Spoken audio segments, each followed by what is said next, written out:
हमारे इस सत्र की अध्यक्षता आदरणीय विश्वनाथ सचदेव जी कर रहे हैं, लेकिन विश्वनाथ सचदेव जी का जीवंती को हम सबको हमेशा आशीर्वाद मिलता है। हम चाहेंगे कि इस क्रम में, जैसा कि हमेशा नियम होता है कि अध्यक्ष हमेशा आखिरी में बोलता है, लेकिन उस क्रम को उनकी इजाज़त से मैं थोड़ा सा चाहता हूँ कि बदलें और यहाँ पर आदरणीय विश्वनाथ सचदेव जी यहाँ आए और अपना वक्तव्य रखें। आदरणीय विश्वनाथ सचदेव।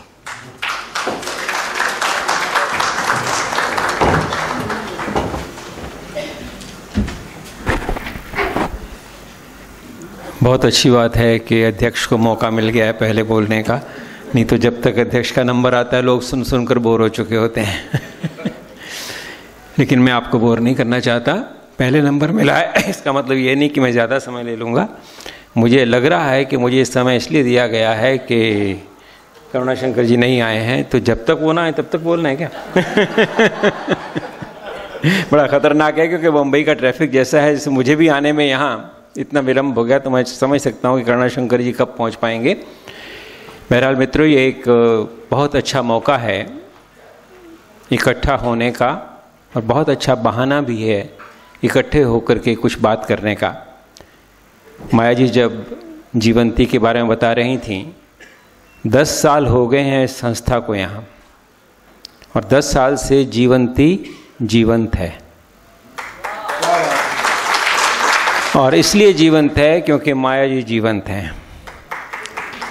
उन्होंने कहा कि उनकी उम्र की बात नहीं होनी चाहिए, पड़ाव की बात नहीं होनी चाहिए। हम उम्र या पड़ाव की बात नहीं करना चाहते, हम चाहते ये हैं माया जी कि आप इसी तरह जीवंत बनी रहें, इसी तरह जीवंती जैसी न जाने कितनी कितनी संस्थाओं को आप आगे बढ़ाती रहें।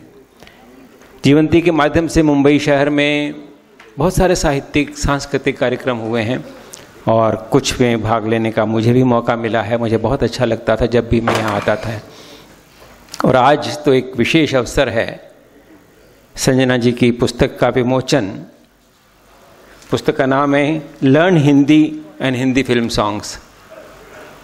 सीखिए हिंदी पर अंग्रेज़ी जाननी हो तब सीख सकते हैं आप। लर्न, ये विदेशों में रहने वाले उन लोगों के लिए है जिन्हें अपनी भाषा भी सीखनी है, और जो विदेशी हैं और हमारी भाषा सीखना चाहते हैं उनके लिए। संजना जी शायद आपको याद नहीं होगा, मैं न्यूयॉर्क में आपसे मिला था, और वहाँ जब मुझे ये बताया गया कि फिल्मी गीतों के माध्यम से संजना जी न्यूयॉर्क में हिंदी सिखाती हैं, तो मुझे बड़ी हैरानी भी हुई थी थोड़ी सी कि गीतों के माध्यम से। और हमारे गीत कोई ऐसे ज़रूरी नहीं कि हिंदी भाषा की सारी कसौटियों पर पूरी तरह से कसे जा सकें, लेकिन उसके बावजूद मुझे बड़ा अच्छा भी लगा जब लोगों ने भी बताया कि किस तरह से इनके तरीके से हम लोग हिंदी को सीख रहे हैं। इनकी छोटी सी बेटी थी 6 साल की, और हिंदी बोलती थी। कहाँ है? Oh my gosh. तो इस बच्ची से जब लोगों ने वहाँ अमेरिका में हिंदी सुनी, तो उन्होंने संजना जी से कहा कि ये कितने साल की है? उन्होंने कहा 6 साल की है। इतनी छोटी और हिंदी बोल लेती है, ये कैसे हो सकता है? मतलब संजना जी कहा था हिंदी हमारी मातृभाषा है, और ये बेटी अपनी माँ से, अपनी दादी से हिंदी में बात करती है। इनकी दादी तभी समझ पाती हैं जब वे हिंदी में बात करती है। ये जो बात थी, हिंदी हमारी मातृभाषा है, 6 साल की बच्ची के लिए अमेरिका में रहने के बावजूद हिंदी सीखना इसलिए ज़रूरी है कि उसे अपनी मातृभाषा से प्यार होना चाहिए, क्योंकि उसे अपनी माँ से बात करनी है। ये मैं न्यूयॉर्क अमेरिका की बात बता रहा हूँ, लेकिन मेरे देश में 6 साल के बच्चे को हम सिखाते हैं, बेटे व्हाट इज़ योर नेम, और हम उससे कहते हैं भैया तो कोई पोएम सुना दे, और उसने अगर कह दिया कि तारे बहुत चमकते हैं, तो a not that, not that, that one, twinkle twinkle little star. ये मेरे देश में 6 साल के बच्चे के साथ हम करते हैं।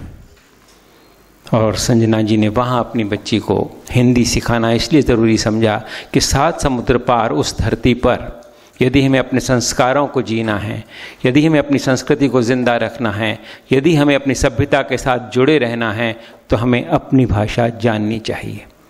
संजना जी, आप जो काम वहाँ कर रही थी अमेरिका में, वो सचमुच बहुत बड़ा काम था। और यहाँ हिंदुस्तान में लौटने के बाद आप जो काम कर रही हैं वो उससे कम छोटा नहीं है। किसी को भाषा सिखाना और उससे ये एहसास करा देना कि ये भाषा सीखने जैसी है, ये भाषा सीखनी ज़रूरी है, इस भाषा के माध्यम से तुम अपने आप को अधिक धनवान महसूस करोगे, अधिक समृद्ध महसूस करोगे। ये एहसास कराना किसी भी टीचर के लिए, किसी भी अध्यापक के लिए ज़रूरी होता है जब वो किसी दूसरे को कोई दूसरी भाषा सिखाने की कोशिश कर रहा होता है। तो मैं समझता हूँ हम सबको संजना जी का आभार व्यक्त करना चाहिए कि उन्होंने हमारी हिंदी को उस देश में जाकर के जो 7 समुद्र पार है जीवित रखा।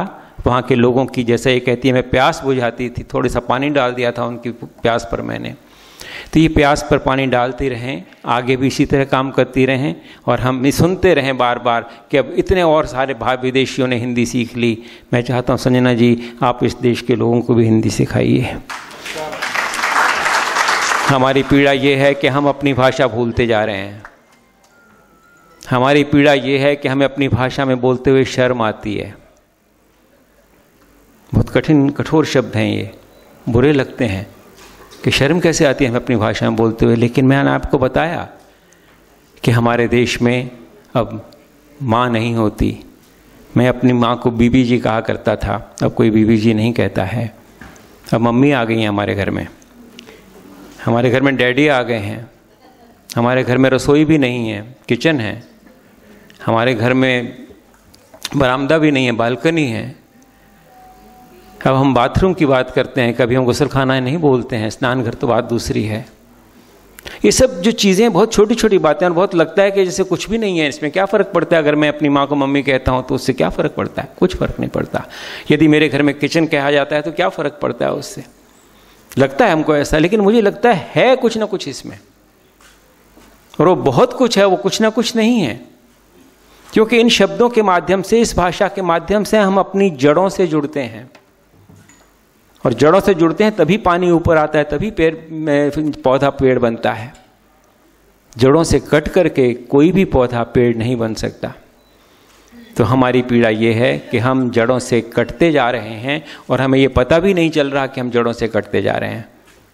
तो मैं एक बार फिर संजना जी को बधाई देता हूँ इस पुस्तक के लिए भी, और चाहता हूँ ऐसी कुछ और चीज़ें भी सामने आए। और माया जी को भी बहुत बहुत शुभकामनाएं देना चाहता हूँ कि वो इस जीवंती के माध्यम से हमें बहुत अलग तरह की चीज़ें पेश करती रहती हैं, हमें अलग तरह की संस्कृति से जोड़ती रहती हैं, कोशिश करती रहती हैं। वो किसी से सहायता और नहीं मांग रही, सिर्फ यही सहायता मांग रही है कि आप आइए, जुड़िए इस संस्था के साथ में। ये बहुत बड़ी बात होती है। माया जी आपको बहुत बहुत धन्यवाद, बहुत बहुत आभार और बहुत बहुत धन्यवाद मित्रों।